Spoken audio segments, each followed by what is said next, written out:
Je me suis dit qu'il fallait que je fasse un bilan de compétences pour savoir voilà, où est-ce que j'allais aller dans les 20 prochaines années, puisque j'ai 40 ans.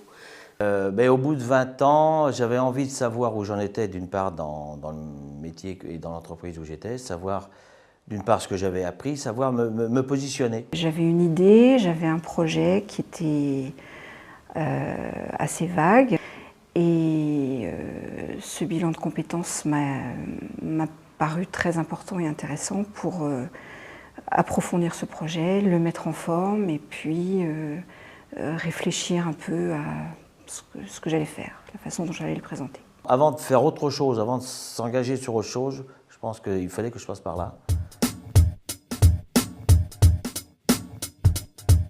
Tout le travail dans un premier temps a été de faire le deuil du premier métier, comme c'était un métier passion.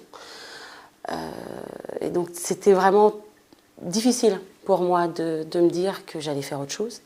On commence par se découvrir soi, faire un retour en arrière effectivement par rapport à ce qu'on a pu faire, par rapport à ce qu'on vit. Et puis voilà, ça va nous ouvrir des portes pour ce qu'on voudrait faire demain. La relation qui s'établit avec le conseiller ou la conseillère est vraiment quelque chose de très précieux et quelque chose qui apporte beaucoup et qui donne confiance. On nous demande effectivement de faire des enquêtes auprès de nos collègues par exemple, ou auprès de familles, amis, pour faire ressortir notre personnalité notamment. Il est important qu'on soit vraiment en confiance avec la conseillère.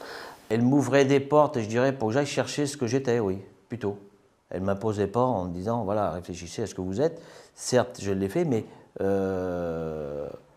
c'est plus une conversation et au fur et à mesure qu'on conversait, on trouvait, voilà, où je m'apercevais même quelquefois qu'il y avait des choses que j'avais complètement oubliées depuis 20 ans ou 30 ans.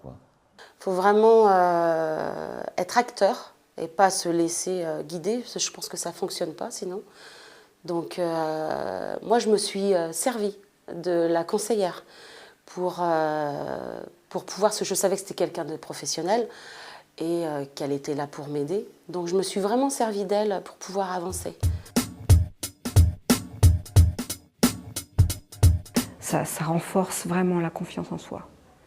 Parce que, effectivement, on analyse sa situation par rapport au travail, on en parle, et ça, oui, ça renforce la confiance en soi.